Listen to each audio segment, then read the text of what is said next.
Hello everybody, welcome back to a brand new video on the 3D Critic channel. I am David, your host, and today I'm going to be talking about the Nike GT Cut 2s. Break down every single aspect of this shoe from the bottom all the way to the top and see if this is a good shoe for you or a bad shoe for you and you should avoid it. Now, if you are new to this channel, I recommend you hit the subscribe button down below. It will keep you up to date with any other videos that I'll be posting, and it will greatly support my channel as well. And it's free, so it won't be any cost to you, so hit the subscribe button down below. It is greatly appreciated as always. Now, to start these off, the original retail price for the GT Cut 2s is $170. However, they are going on sale for around $100 to $130 depending on the colorways. So if you guys are interested in buying a pair, I will leave a link in the description box below. Now, when it comes to traction in the midfoot all the way to the back of the heel, it is a rubber outsole with a bunch of arrows in the heel. And when you get around the front, you are getting this really aggressive vertical herringbone traction pattern with a bunch of layers, which is supposedly a smear traction. And in the front, you are going to get a translucent outsole with more arrows. So overall, the traction is pretty good. However, there were a little inconsistencies here and there. When I initially played in these, it was slipping a little bit on a clean court, so you have to rubber them in just to get the rubber warmed up. That way you can generate grip on the floor. And when it came to lateral movements, it was okay for the most part. I was able to create space on the floor whether I was getting open for a shot. And being a perimeter defender as well, I was able to keep up with people in that regard. And for vertical movements, it is really good considering how the traction pattern is designed with the grooves being shaped vertically. It'll help you a lot when you are trying to get a really quick first step, and hard stops as well. In that regard, I was able to create a lot of space and step back shots and stopping on a dime. That way I can get a really quick jump shot in that. And with the quick first steps, you are going to generate a lot of speed because the grooves are really thick and you can dig into the floor really well with this, and it'll give you a lot of speed in that regard, and you'll get open for a shot a lot easier. It does collect dust, however, with one quick wipe, and not that often I wipe it that much, so just one quick wipe and you'll be good to go on a clean court. With dust, it doesn't really stick to it, so with one quick wipe you should be good to go if it gets a little dusty. Now, overall durability on this shoe is pretty good overall. I haven't experienced any signs of wear in the heel area right here. In the forefoot, there are signs of wear with like a little bit of fraying in the edge of the traction pattern, but considering that there's a bunch of layers in this traction pattern itself, it will hold up for a while.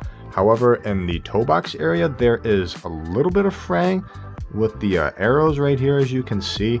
So if you take these outdoors, this will usually be the first sign of wear, and it will translate in the traction pattern back here itself, considering how pliable and soft the rubber is. So overall, it's holding up pretty well as of right now. So overall traction as a whole, it's really good. Lateral movements, it gets the job done. Vertical movements is ridiculous considering how the traction pattern is designed. And overall durability is holding up pretty well with signs of wear in the toe box area. But you should be good to go whether you are indoors and outdoors. So for that, I'm going to give the traction an 8.5 out of 10. All right, guys. Now when it comes to cushion, this is really different because this has a drop-in midsole with full-length React that you can see right here, and in the back of the heel, you are getting a hexagonal air zoom unit, and on top of that, right underneath it, you are going to get a air zoom Strobel unit that is full length. Now when it comes to the cushioning setup, it is a really nice and comfortable cushioning setup. It is very explosive in the forefoot when you are getting up for rebounds, trying to contest people's shots, or closing in on their shots. It helped me generate a lot of air, getting the boards as well, trying to get steals as well, be reactive to that. With responsiveness, it suffered a little bit because of how stacked the cushion is itself with the Zoom Strobel on the bottom and the React drop-in midsole right on top of it. It made me lose a little bit of court feel, and when I was one-to-one with as a defender, I suffered a little bit when I tried to contest people's shots right in front of them. So I suffered a little bit in that aspect. In the heel, it is really nice and comfortable. It was really soft with the React midsole, along with the basically double stacked zoom units with the Strobel and the hexagonal unit. It was very nice, very good when it came to impact protection. I didn't feel any aching in my back when I played in these. The heel strikes was very comfortable, and it is really fluid considering how the shoe is shaped, and it will help you a lot when you are running up and down the court. It was very nice and fluid with every stride I took, and this is where the shoe excels when you are on the move. When you're on the move, you're always energetic. You always have a really good step after step after step when you are running up and down the court. But if you are in a standstill, you will suffer a little bit because of how stacked the cushion is itself. It's meant to be on the move, not be like stand still when you are defending someone one-on-one. You will suffer a little bit, and you will get a few flybys every now and then when you're on defense. So overall, the cushioning setup is really nice, really comfortable, explosive when you need it to. You will suffer a little bit in responsiveness. So for that, I'm going to give it a 8.5 out of 10. Now for materials, you are getting a very breathable mesh material with scattered pieces of tightly woven mesh all around the shoe as well as in the toe box area. And on the tongue, it is completely made of neoprene, which feels really nice and comfortable on your foot. And in the back of the heel, you are getting this rubber piece with this ripple effect right here, and you get a external plastic heel counter. So overall materials is actually really nice on your foot. The mesh material all around the shoe is really nice and comfortable, breathable as well considering how thin it is, and it is really flexible as a whole. That way you have a lot of degrees of freedom when you are running up and down the court. And the neoprene tongue is really nicely padded and really comfortable on your foot, and it felt really good when I laced them up as well. I didn't experience any pinching in the midfoot area right here with the lacing system here. It was very nice here. And the back of the heel, it feels really comfortable when you put the shoe in. It felt really nice and plush. Minimal padding, but it gets the job done overall in terms of comfort. So overall, it's a really nice material. It's very comfortable. I didn't experience any pinching. The overall looks of it is kind of cool. It's a little futuristic with this rubber paneling here in the back of the heel and this overall silhouette with the material here. So it was pretty good in that front as well. However, durability does suffer a little bit. When you look at the forefoot right here, the mesh material is starting to like tear off a little bit, and that was when someone stepped on my shoe, which resulted in that. So there is a little cause for concern when it comes to overall durability of the shoe, considering that it's just a mesh upper and it's thin as well. So you might struggle a little bit with overall durability in this shoe, but overall that's mainly the only sign of wear that I've experienced so far, and it should hold up for a good bit. So for that, I'm going to grade the materials on the GT Cut 2s a 8 out of 10. So when it comes to fit, I would personally go true to size. The length of the shoe is pretty good. It goes all the way up to the toe box right here, and it gives you a little room for your small toes here as well. So lengthwise, you are good to go in that front. The width is a little tight, but once you keep breaking in the materials, it will open up a little bit and give you a really nice one-to-one fit. So for the most part, I would go true to size. And if that's the case, if you're a wide footer, go up half a size. And if you have a narrow foot, I would recommend that you try it in stores anywhere you can find it, because the shoe itself is a little narrow. So keep that in mind when you are trying a pair for these yourselves. For a narrow foot, go down half a size, and if you're a wide foot, go up half a size. So for that, because of how well it fits for me personally, I am going to give it a 9 out of 10. Now, overall lockdown is pretty good on this shoe. The forefoot lockdown is really good considering it is a 1-to-1 fit and it is really tight. And the midfoot with the lacing system that you have here, it literally wraps the midfoot really well to the point where it feels like it's suffocating it. And in the back of the heel, it is good when you initially tighten up everything in the heel. You don't experience any heel slippage. However, once you start playing in them and like moving them around a little bit, the lacing system loosens up the laces a little bit to give the midfoot a little more freedom to move. And because of that, the lockdown in the heel resulted in some heel slippage to the point where I felt it every now and then when I was playing. And it's mainly attributed to how high you sit up in the forefoot with the Air Zoom Strobel, with the Hex unit, as well as the drop-in midsole. It was a little high in the heel, and that resulted in a little heel slippage as well. So overall, the lockdown was good for me as a whole. I didn't fly out of my shoes at all while I was playing in these, so it held up pretty well as a whole. So for that, I'm going to give the lockdown an 8 out of 10.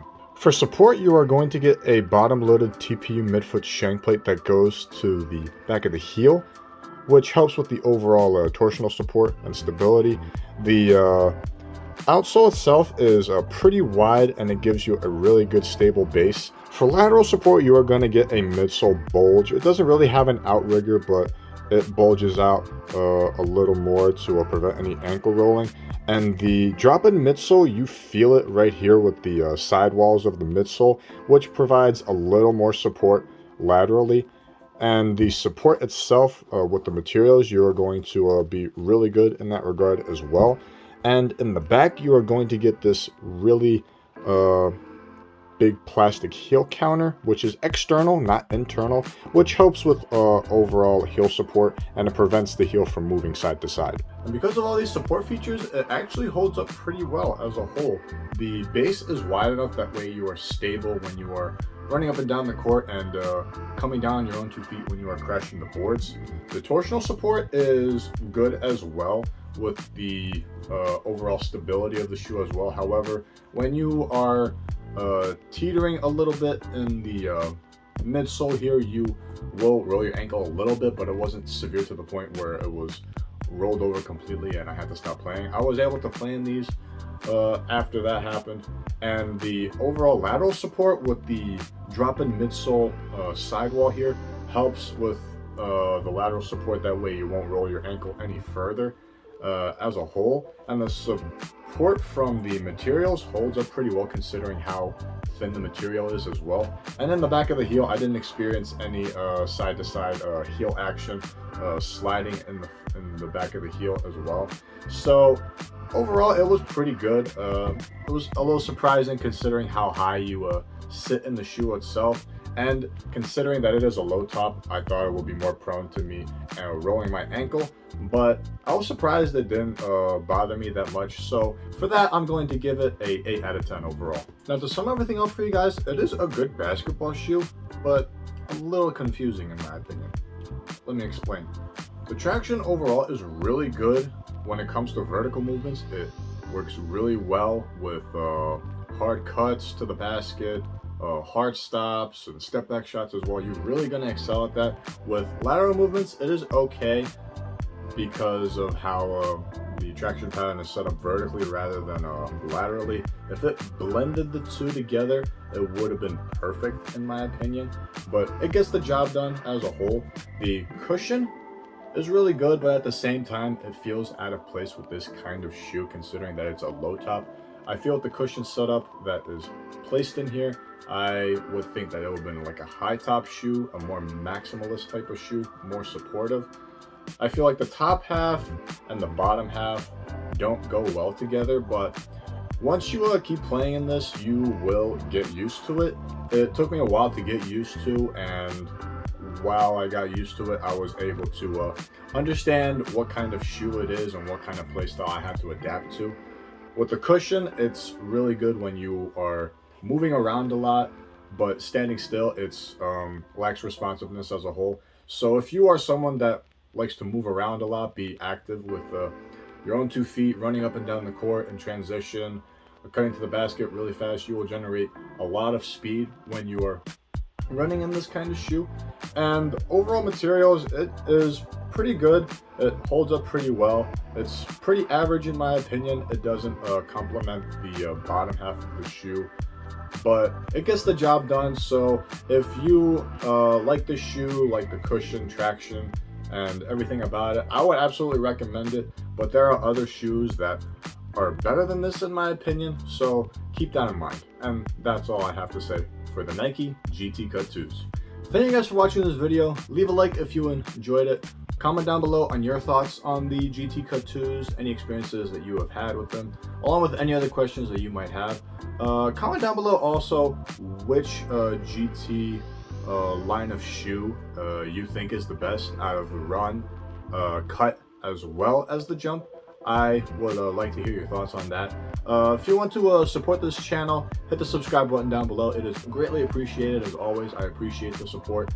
If you want to follow me on Instagram and in TikTok, I will leave my information for those 2 accounts in the description box below for you guys. Once again, I'd like to thank you guys so much for watching this video. I hope you guys enjoy the rest of this day. And until next time, keep shooting.